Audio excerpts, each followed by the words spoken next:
All right, welcome everybody that is live. We live on Facebook, Instagram, Kick, Twitch, YouTube, anywhere you can find live streaming, you can pretty much find us. Make sure you like, comment, subscribe. We finna get into it. Welcome everyone. Welcome Christina. Welcome. Tate, Best. Welcome. Please like, share, comment. We finna get into it. Today, we'll be reading out our weekly workbook. If y'all been paying along on this, or following along either on the lives or just some of the clips that's been coming out, we just been getting up every morning, reading the word and starting our day off with some positivity, some prayer, some motivation, some discussions.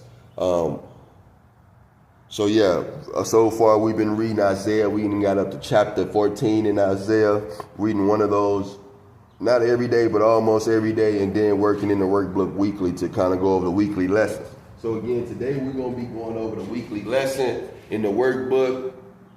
I'm not a Christian, I'm not a Muslim, I'm not a Buddhist, I'm not anything, I'm just a truth seeker. I understand that truth and knowledge is in the text, it's in the word, it really is in us. So, welcome in everybody. This is the reading of the word. Please like, share, comment. When we get up in the morning, we provide early morning motivation and read the word, and we build for the day that's about to come. Yeah, we build for the day that's about to come. So welcome everybody in. Welcome. We about to get started. Welcome again. We're live on Facebook, Twitch, Instagram, Kick, YouTube. Anywhere you can find live streaming, you can find live streaming. 7 different ways that you can catch this play. Well, let's go ahead and get into it. This is the reading of the word. Today is August 11, 2K26. Good morning to everybody. So we're going to go ahead and get into our discussion. Today's discussion will be titled Daniel's Faith and Trust in God. Background reading, Proverbs 3 and 4 and 5. Matthew 24, 15 through 28, Daniel 2, 32 through 43, Daniel 9 and 27, Daniel 11 and 31, Daniel 12 and 11. Devotional reading, Daniel 1, 3 through 21. Central verse. And he changes the times and seasons. He removes kings, set up kings. He gives his wise unto the wise, and the knowledge to them that know understanding. Daniel 2 and 21, King James Version. He controls the course of the world events. He removes kings and sets up other kings. He gives wisdom to the wise and the knowledge to the scholars. Daniel 2 and 21, the NLT version. Key terms for this week, for the weekly workbook. Favor, friendly regard shown toward another, especially by a superior, to show partially toward. Exploits, notable, memorable, and heroic acts. Pulse, the edible seed of various crops, such as peas, beans, of the legume family. Introduction. The book of Daniel starts out trying the faith and trust of the young man, Daniel and his friends, when they were taken captive from Jerusalem to Babylon under Nebuchadnezzar reign. The first invasion happened when Daniel was just a teenager. It was part of the captivity that Jeremiah prophesied about when he told Israel that they would be held in captivity for at least 70 years. Daniel's name means God is my judge. He is one of the major prophets that prophesied during a very turbulent time in the lives of God's people. Daniel understood that he was chosen by God. He had an extraordinary purpose. Therefore, he was willing to tune in with the will of God, and because of favor from God, God was able to change the minds of the masters in the kingdom, to honor Daniel. When God's favor is upon a believer, God comes from way in the odds to get turned into his favor. I'm going to read that again. When God favors upon a believer, God comes their way, and the odds get turned in their favor. Even though Daniel and his friends were held captive, God, unmerited favor, still opened up doors. and of opportunities for them and propelled them to success. Discussion. During the beginning of the book of Daniel, the story of Daniel and his friends, they were deported to Jerusalem, to Babylon, because God had given Nebuchadnezzar victory over the Israelite king, Jehoiakim.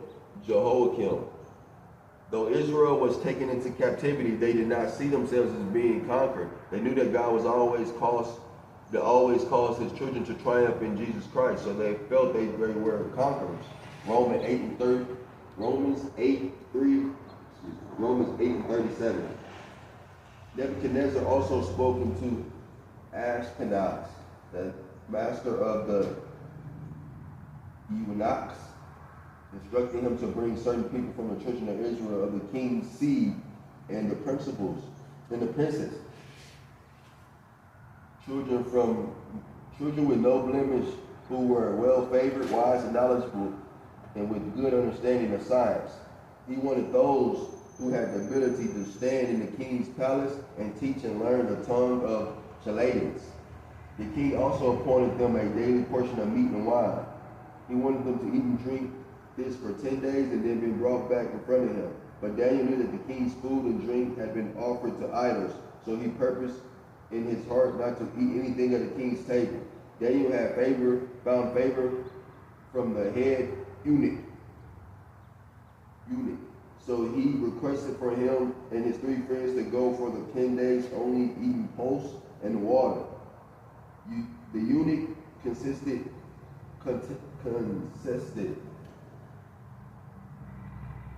consented and allowed them to do so. And in the 10 days they were checked and found to be in better health than all the young men who had eaten the king's food. At the end of the 3 years, Daniel and his other friends and the 3 Hebrew boys were 10 times better than the others, because they had trusted God, who had gave them favor.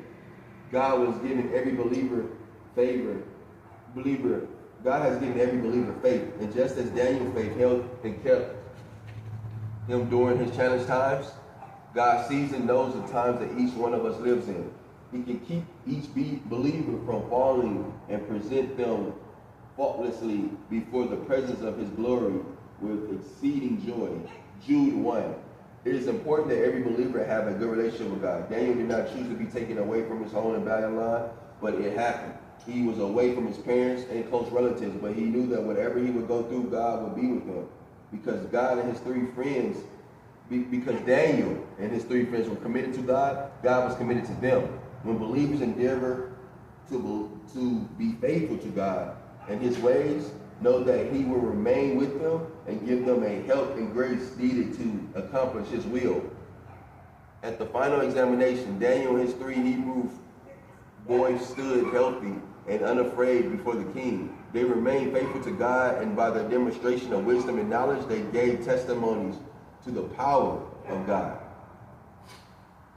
Matthew 5 and 6 tells the believer to let his light shine before men, and they shall see his good works and bring glory to the Father in heaven. And the Bible says that people who know God shall be strong and shall be great exploits.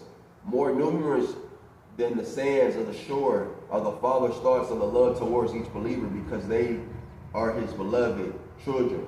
And when he is pleased with his believers like he was with Daniel and his friends, he gives an invitation for each believer to encounter a perfect stunning nature of his love. For in his love there is no striving, no fear, for they are being held in the palm of his hand.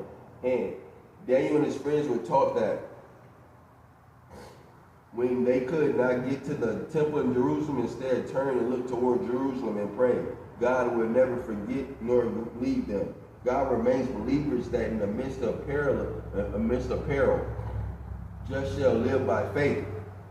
And because of that, God will unveil his principles and precepts for each believer to follow. In conclusion, Daniel and the children of Israel had to make major adjustments to their lifestyles, and they lived and survived in a foreign lands. They had to trust in the Lord with all their hearts. Though the Jews suffered greatly and faced powerful cultural pressures in the foreign land, they maintained a natural spirit and a religious identity. It was a time when their faith in God was tried, but the believers knew then, as we do now, the trying of the faith would work patience, and patience experience hope, and hope made them unashamed, because the spirit of the Lord was with the people. By the time the captivity ended, Daniel was an old man, but God kept him, and he continued to obey God during each season of his life. Questions. Number one, who was Daniel? Daniel was a believer. He was one of the biggest. The text says that one of the most important people, one of the prophets God used.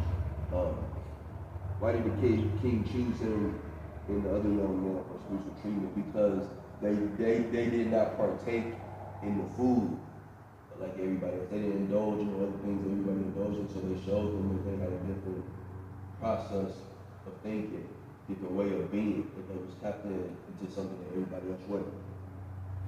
Number three, how did Daniel know that the king's special treatment was not good for him and his friends? Because he had a relationship with God. And when he had that relationship with God, God opened up things to him that he don't open up to people that he don't have relationships with. So, that's how. Question number four, how did he deal with his treatment? He dealt with it like everything else. He continued to follow the process of God, and God was able to keep him even into his old age. Question number five, what was the result of Daniel's faith and trust in God? I just answered. The result was that even through the midst of trials and tribulations, Daniel was able to still have favor with God, even though he was in the wilderness with his enemies and stuff, if you will. Just like Joseph, just like Job, just like you and I, no matter what is going on in life, God is always there with armor protection, making sure that we can get through what it is that we try to get through, if that is the route that we want to go. Now, God did give us free will, so if you don't want to rock with God and you think you got this, you're welcome to. You're very welcome to. But finishing up, essential thought. When a person has God, they have everything they need. Again, essential thought. When a person has God, they have everything they need. When a person has God, they have everything they need.